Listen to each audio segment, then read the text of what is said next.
Welcome to IC 109. Let's get into this discussion. Oh, I have to tell you the topic. All right. Let's talk about fashion and how culture influences fashion. Fashion and how cultural, I guess maybe cultural norms, dictate what men and women wear. Gender roles. We can talk about that. Let's talk about the different types of fashion or the different types of clothes that are worn in different cultures. Um, I want to give you a little backstory on how I chose this topic. I was watching a video. No. I made a video weeks ago, and I rewatched it, and I do that sometimes. I do that in order to critique the videos that I make, in order to improve on my videography skills.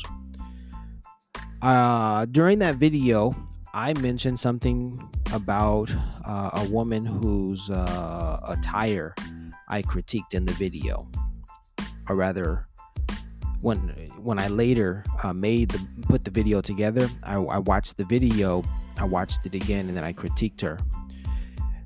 Now, I'm not in the habit of critiquing women and how they dress, but there was something that I wanted to point out by this critique, and that was that the way that this woman was dressed was indicative of her culture, indicative of the ideals that she has around attire, around her wardrobe, around society in general. So there's a lot baked into her choice of attire, her choice of clothes.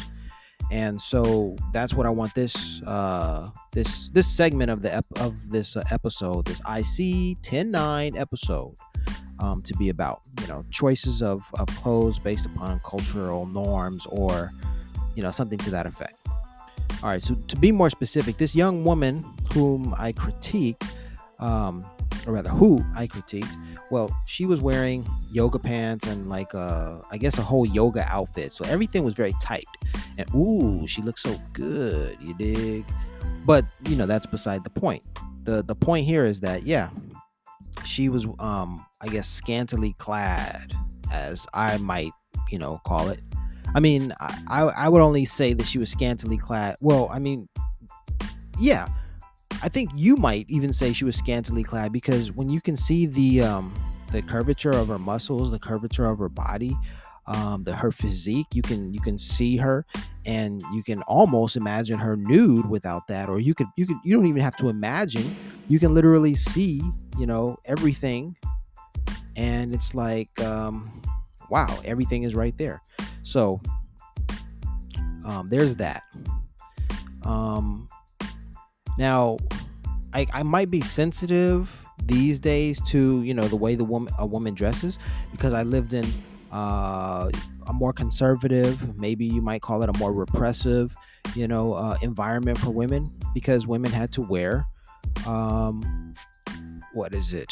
they had to cover up. They had to cover up from head to toe. I'm referring to my time in Saudi Arabia, as well as Oman. These are Islamic cultures, and you won't find women walking around wearing yoga pants in those cultures. And so I lived in Saudi Arabia for 2 years. I lived in Oman for about 7 months. I would have liked to have lived longer in Oman. That was a pleasant experience for the most part. As a contrast from Saudi Arabia, Oman was far more liberal, relaxed environment. Anyhow, so there's one contrast right there. If you juxtapose the style of dress for women in Middle Eastern countries or Islamic countries, and compare them to the Western environment, specifically America, specifically California, there's a wide chasm between what is allowed. There's a stark difference in how women can dress, and what women choose to wear. With that said, perhaps America, just as America promotes itself as, America is a more free society.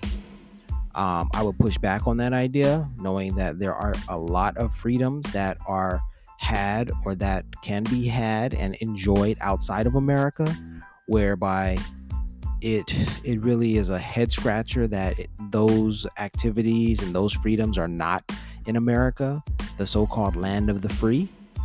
All right, like let's not just fall into that whole America is the greatest nation, America is the freest country, Americans are the happiest, and all that. Just American exceptionalism. Let's not fall into that trap.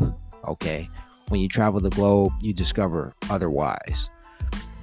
All right, so back to this young woman whom I critiqued. I think it's who. It's a subject. I critiqued her.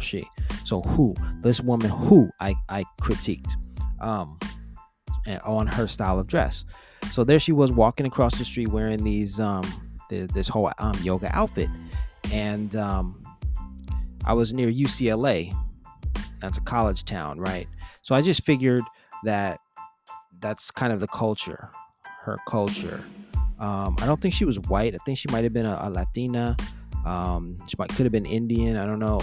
Like who knows? I can't tell. I couldn't tell what her ethnicity was. But as far as culturally, I think I'd be hard pressed to find a woman in Los Angeles. I want to say a black woman, wearing yoga pants and a yoga outfit the way that she was wearing it. Yeah, I think so. I definitely think so, and I think that's a statement about socioeconomic status. And there aren't. And what I mean by that is there aren't as many yoga classes in the hood for black girls, as opposed to those that might be available for UCLA students. Hey, it's just a statement I'm throwing out there. I'm just guessing here. I don't know. There could probably be hundreds of underground or just private yoga sessions for black girls in the neighborhoods, in the communities, and the communities being the Black Beverly Hills, Ladera Heights, View Park, Windsor Hills, Baldwin Vista. What else? Did I miss any? Windsor Hills, View Park, Ladera Heights, Baldwin Hills, Baldwin Vista. I think I covered them all. Those enclaves of black communities. But then when you move away from the Black Beverly Hills, then there are more populated communities like Inglewood, South Central, Compton, Watts, where there are a lot of blacks. Are there yoga classes for the sisters to go to? That's my question. All right. But then you got all these white women walking around. I mean, that's what I see. I haven't seen that recently because I haven't been to the Wilshire area near UCLA, Westwood, and all of that, Beverly Hills. But if I had to put some money on it, I would say if I went to those areas that I just named, Santa Monica included, Santa Monica, Beverly Hills, Westwood, and other Los Angeles adjacent, communities, if I were to find a white woman, I'm pretty sure I would find her wearing yoga pants. All right. And so that has to do with, socioeconomic status. It has to do with culture. It has to do with your lifestyle. What are you doing on a daily basis? Probably going to yoga classes somewhere in the mix, and you want to dress down or dress appropriate for that class. So, there's a lot that I'm trying to unpack here. All right. That's a woman in the way that she dresses here in California. Oh, and mind you, let me say this as well. Before you say it's the weather, that particular day when I saw that young woman in yoga pants, well, it was quite a windy day. And yeah, she probably needed to cover up more so than not, just to protect herself from the wind. However, she chose not to. Maybe she was, comfortable without, that stuff. But right, what I just said, it made me think about, weather. Even in California, even though it can be a hot day in California, you can still find people wearing sweatshirts, hooded sweatshirts, like some puffer jackets, like some really unnecessary stuff for, hot, warmer climates, especially a climate like in California. It's ridiculous what you see. It's ridiculous how people dress. And I guess that's my biggest gripe. It's like those yoga pants, those short pants, those t-shirts, and especially those sandals or those slides or those flip-flops. I don't see them as often in the communities that I serve, right? I don't see them as often. But let me be very clear. Now the slide things, those slides, yeah, I do see the slides. I see the slides more. I mean, in fact, that's what they're called. I see the slides more often than I did when I was coming up. Okay. And yeah, I see more slides today than I did, years ago. But the thing about the slides is, folks are not walking around open-toed. And I mean, if you're wearing slides, then folks are wearing socks with them, which is quite ridiculous. Whether you're in whether it's California style or whether it's an Islamic country, if you're wearing sandals, which that's what slides are, whether you're in California or whether you're in the Middle East, you're going barefoot. That's the cultural. That's that's across the board without socks. But when you get to a place like Los Angeles or perhaps even in New York in the summer, I imagine that I imagine it's the same for New York, but I have proof of it in Los Angeles. And I say that, I'd imagine it's the same for New York because there's that one video of LL Cool J. He's on the beach. This was, probably 20 years ago 15 to 20 years ago when he made the video, but he was on a beach wearing slides, wearing his sandals, wearing socks on a beach. Right? And it was like, what the heck is he doing? Like, that's uncomfortable. That's like, who wants to have sand all in their socks? And if their shoes or their feet got wet, who wants to have, sand?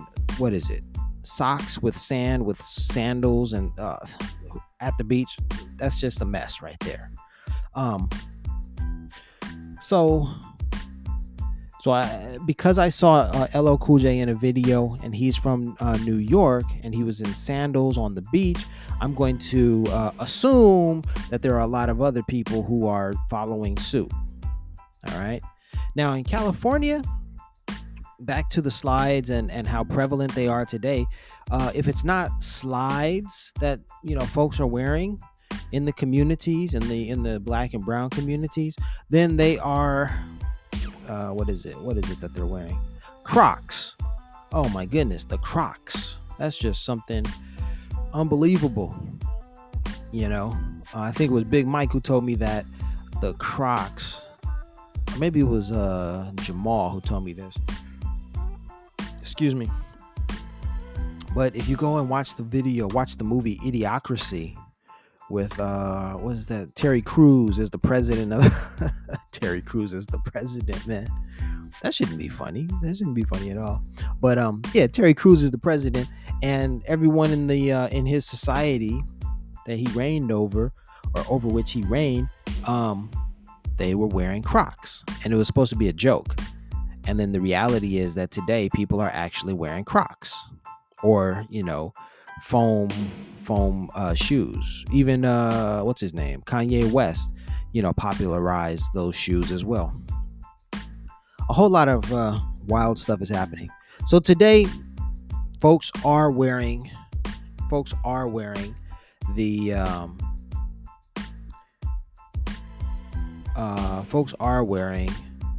whatchamacallit.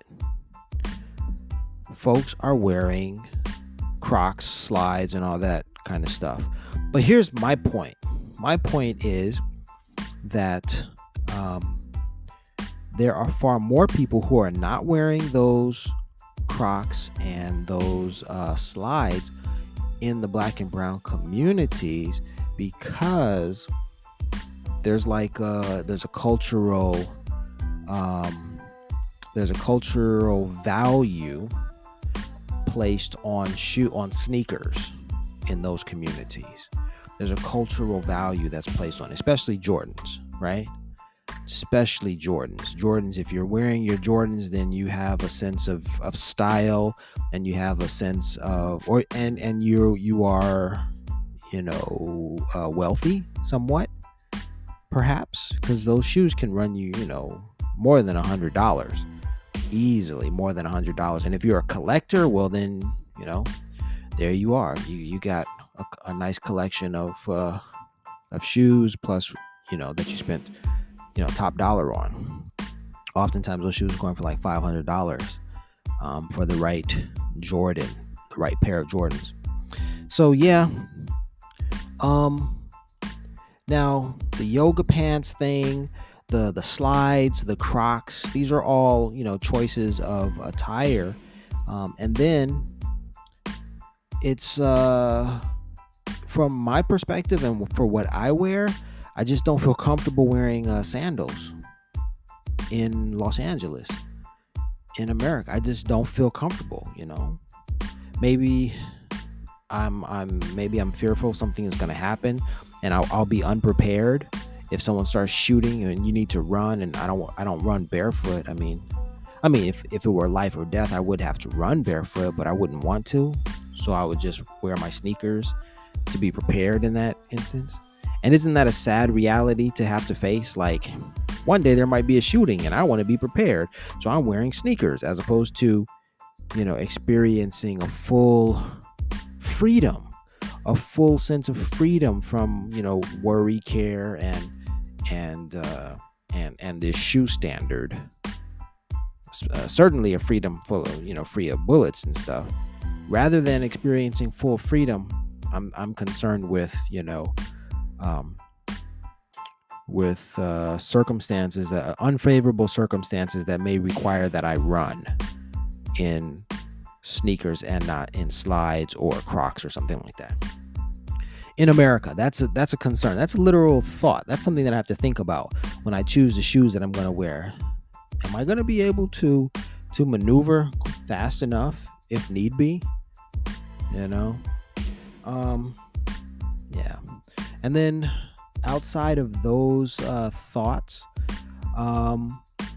I think I see perhaps more immigrants wearing slides, wearing sandals, than I do, FBAs, or foundational Black Americans, or ADOS, American descendants of slaves, right? I just, that part. There's an ideal. Even when Big Mike came over yesterday, he was wearing Air Force Ones. Air Force Ones. Just by the name alone, that I'm not talking about the president's airplane. That the Air Force One is a type of shoe made by Nike, and that's what he was wearing. So fashion and culture, it's all in there. Now the last thing that I want to highlight and want to call your attention to, I was in a Japanese restaurant just within the last hour or so, and prior to going into the Japanese restaurant, if you had asked me, where would I see people wearing flip-flops or sandals? Well, I would have said, somewhere in the beach communities, and somewhere like Venice, Santa Monica, and that would have been my best guess. And then when I got to the Japanese restaurant, then something dawned on me. And it's this idea that these sandals, these flip-flops, I was reminded of the fact that the flip-flops come from Japan. The flip-flops are Japanese creations, or Japanese cultural norms of attire. You dig? So And I mean, yeah, sandals are thousands of years old. Jesus wore sandals as well. The ancient Egyptians wore sandals, but these flip-flop shoes that we're familiar with in America, according to the New York Times, these flip-flops, well, they were popularized by the Japanese, or rather, the ideal of the flip-flops were appropriated. They were stolen from the Japanese and then introduced to Americans.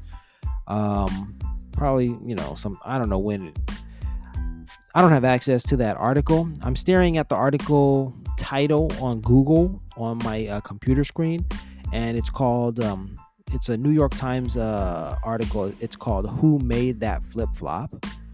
And it was written in September, on the 2nd of September 2012. Then there's another article from the New York Times. It's called "Flip Flops for the Greater Good." That comes from the May 28th, 2018, edition of the New York Times. And then there's another, "Japan offers lessons in eating, walking, and bridging, blah, blah, blah, blah, blah, blah, blah," from December 4th, 2018. Let me click on that link to get the full title. It says, "Japan offers lessons in eating, walking, and bridging the distance." All right. But I think it was the 2012 article that informed me that the flip-flop originated in the factories of Japan. All right, it says here, the first sentence says, Elizabeth Semmelhake, senior curator at the Bata Shoe Museum in Toronto, says that the flip-flop probably originated in the factories of Japan. Well, wait a minute. They are hedging their bets by saying probably. And so the story goes, Americans visiting Japan heard of the flip-flop or the sound of these shoes that the Japanese were making, and they called the shoes flip-flops because that was the sound that they made. Flip-flop, flip-flop, flip-flop, flip-flop, flip-flop. You dig? Okay, so what I was saying is, back to what I was saying, if you were to ask me, where do these flip-flops, where do these sandals, who wears these sandals, I would have said some white boys and girls in Venice, Santa Monica, in these beach towns, Manhattan Beach, Hermosa Beach. But then when I was in the Japanese restaurant today, I realized, hey, wait a minute, the flip-flop is a Japanese cultural attire. And my answer should have been the Japanese, because what did I see when I was sitting there having a meal at the Japanese restaurant or the Japanese market? I saw at least two Japanese customers walk by, one a young boy and another older man, and guess what they were wearing? Ta-da! Flip-flops. Flip-flop, flip-flop, flip-flop, flip-flop. They were wearing those sandals. And I thought, wow, that's pretty cool. And I think that they don't have the same ideals about sandals, about the shoes, as I do. I would see them as, oh, they're not prepared. Oh, they are, I could even put that spin on, oh, they're lazy. They don't have shoes to tie up, and they're not wearing socks, and they're not, you could throw that. You can throw some shade their way. But I don't see it as that. I see it as, wow, they are more comfortable wearing those sandals than I would ever be, than I ever am just naturally going, barefoot. Now, of course, it may be that they are wearing those sandals because whatever place they're entering, they're taking their shoes off, so that's part of the culture, So I really don't know. But my gripe, my reason for talking about this is sandals. That's something I don't wear. And then the yoga attire is something that I find kind of an obnoxious sort of thing that rich folk do, because it's their lifestyle. They have the access to those yoga classes, those women, and so they're like, and then they're lazy as well. They would rather not change from a dress to the yoga clothes. They just want to wear their yoga clothes everywhere that they go. That's what it seems like to me. So, and then it's a cultural thing. It's a cultural thing. It's a socioeconomic thing. Um, it's a personal level of comfort thing. All of that is baked in to what you choose to wear. And in my case, culturally, being a member of a society, I think that values the sneakers. I choose to wear sneakers, and I find that there are fewer black men, wearing flip flops and sandals, which is one of the reasons why I don't do it. It's a cultural thing. It's a personal thing. I want to be prepared. It's a cultural thing. It's a social. It's a cultural thing. It's a personal thing, and then it's also economic. Um, Socioeconomic. Like, I guess if I don't know, if I were a billionaire, I'd probably be walking around wearing whatever the heck I want. Maybe, maybe, maybe, maybe. I might still hold those same values. I mean, look at Jay-Z. We don't see Jay-Z completely changing the game. Well, he did change the game with his hair. With regard to his hair, he did go ahead and grow his locks, or let his hair lock up. But we don't see him, completely, wearing sandals and doing different things.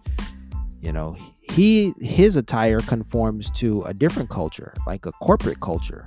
We see him wearing more high end, fashion and suits. He's definitely wearing suits, because that's a part of the culture that he is, at least has one foot in.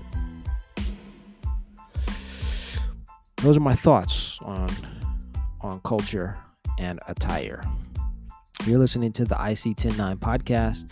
We're trying something new here today. I don't have my Mixcast 4, so I can't play Kobe Bryant's "You're at 10, you're at 109." I can't play that as my call identification, station call identification. So it is what it is. Thanks for listening. Maybe we'll get into a second segment of the show. But for now, those are my thoughts on culture, fashion, society, attitudes, norms, all that type of all that good stuff. Peace and blessings.